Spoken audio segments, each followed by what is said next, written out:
Ce qu'on peut retenir à travers cette cérémonie solennelle, c'est le fait qu'on est en train de poser un nouveau pas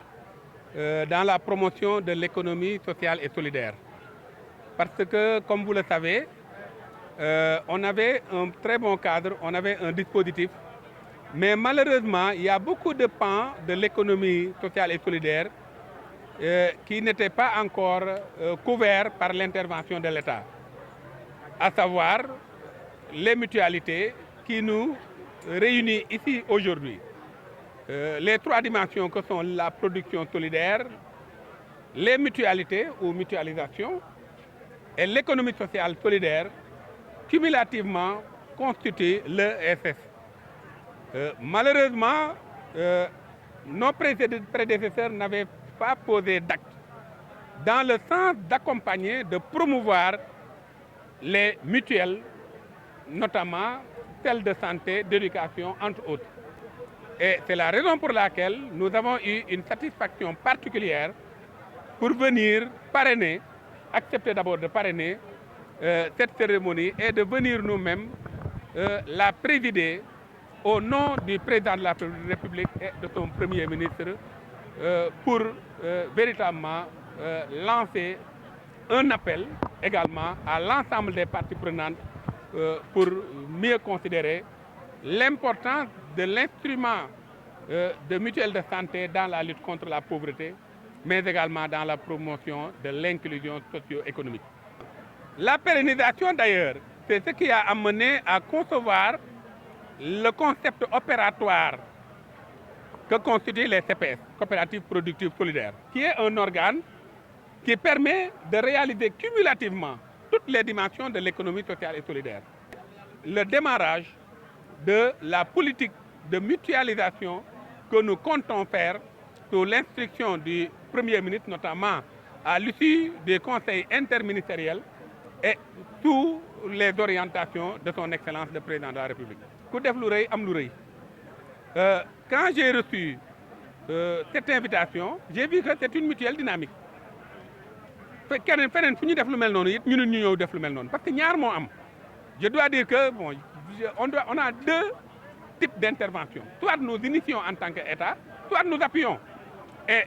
nous avons compté appuyer 1000 parmi les populations démunies. Et du coup, ça nous permet de faire d'une pierre deux coups. Aider ces populations, mais en même temps renforcer la mutuelle dans le cadre de nos prérogatives. Encore une fois, qui consiste à promouvoir la fonction d'économie sociale solidaire. L'économie sociale solidaire en tant que telle, à travers le ministère, est une fonction, car nous n'avons pas les cibles. Les cibles se trouvent dans les autres ministères, dans la santé, dans la famille, dans l'agriculture, dans l'élevage, dans l'artisanat. Mais la fonction de mutualisation, d'économie sociale et de production solidaire, c'est nous. C'est cette fonction-là que nous sommes en train de réaliser. Mais pour qui ne comprend pas peut penser qu'on est en train de travailler dans un secteur de la santé. Non, c'est la fonction de mutualisation. En fait, les agréments, je vais les taquiner voilà, gentiment parce qu'ils sont en fait, les agréments, comment peut-on pendant 2 ans, avec tout ce qu'on a comme acteurs de l'économie sociale solidaire, pendant 2 ans, vous n'avez fait que 3 agréments. 3 agréments, je dis bien. De 2022 à 2024, le ministère n'a fait que 3 agréments. Pour une disposition qui se trouve dans la loi. Et nous, en 1 an, grâce à la vision du président de la République Diomaye et aux instructions du Premier ministre, en 1 an, on a 300 agréments. C'est plus même, actuellement, au moment où je parle. Alors, donc, ça, je crois qu'il n'y a pas, comme disent les Ivoiriens, il n'y a pas photo. Donc, il faut soutenir ce tandem pour véritablement promouvoir l'économie sociale et solidaire, parce que c'est la première fois qu'on est en train de mener véritablement une politique d'économie sociale et solidaire au Sénégal. Donc ça, je tiens à le dire, particulièrement sur la question sur les agréments.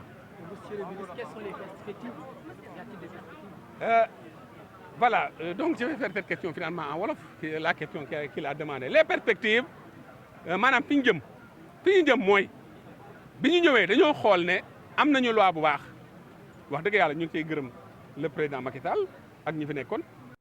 buñ ko déjee ñu ngi ko ciy gërëm waaye mise en œuvre zéro loolu mooy dëgg mise en œuvre zéro boobu nag moo tax ñun bi ñu ñëwee ñu ne laaj leen lan la ñuy def ci mutualité ñu dañuy wax ay daadaa lan la ñuy def ci production solidaire ñu dañuy wax ay daadaa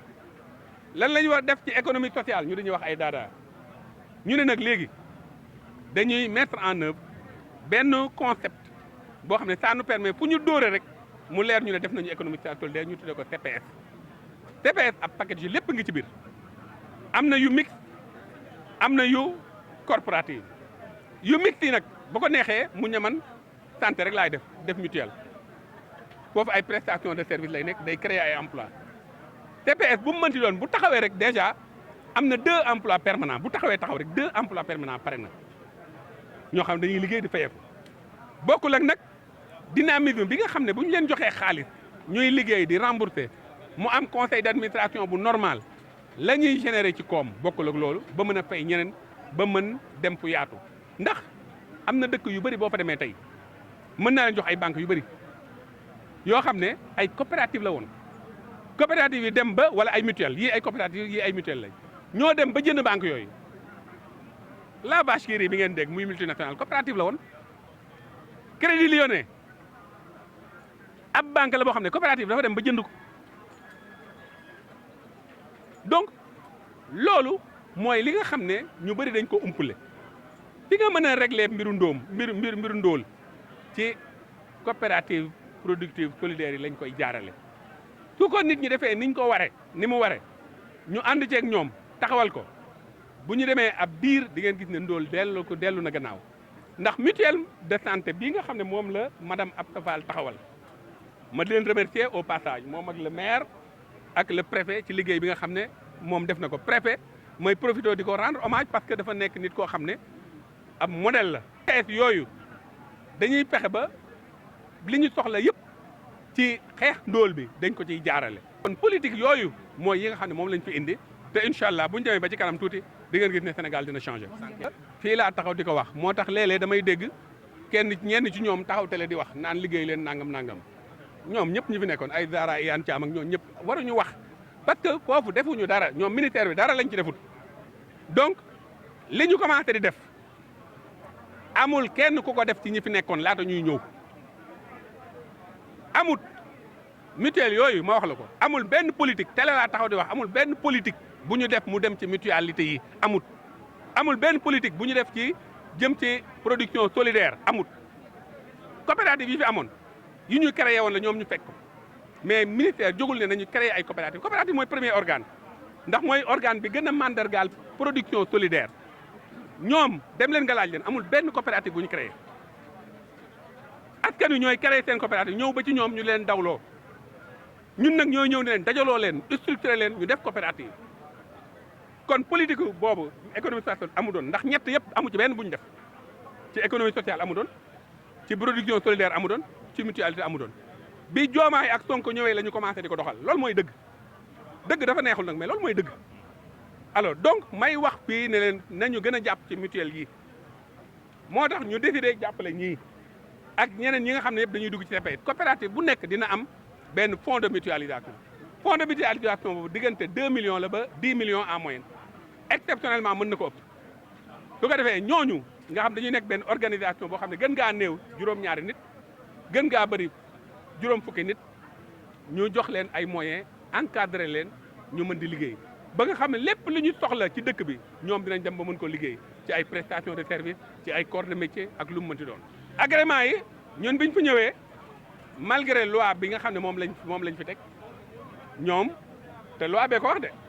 parce que balaa nga mën a liggéey ak ab kii da nga koy agréé ba pare xam ndax moom ci loolu la nekk wala nekku ci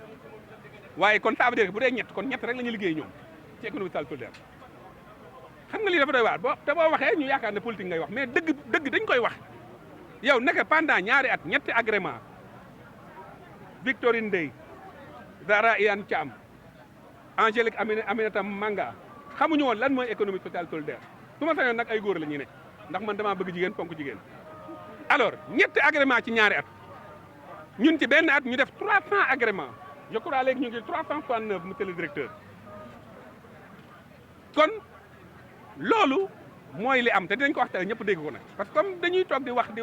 ñu ne dinañ leen won ñoom li nga xam ne moom la ñuy def kon non seulement dara dox doon ndax koom bi dañ ko daan jël di ko awale fu mu war a law waaye dañoo deful benn résultat wax naa ko nag am na lu fi baax def nañu loi am nañu ministère loolu moom dañ leen ciy sant loolu njàmbaarte la waaye boo defee dara raxas bool boo ko raxasee ba mu set te defoo dara ban njëriñ la am kon loolu mooy wax ji le contenu moo manqué woon may ngeen ñu nag occasion ñu gën a leeral les mutualités bi nga xam ne mooy deuxième dimension bu économie sociale solidaire foofu dinañuy xool 1000 ñu jàppale leen mais dañ koy jaare ci monsieur le maire ak le préfet ñoom ñoo xam réalité dëkk bi ñoo leen tànn nga xam ñooñu dina tax 1000 personnes buñ ci jógee rek ñu mën a dugg ci mutuelle parce que li ñu bëgg mooy couverture maladie universelle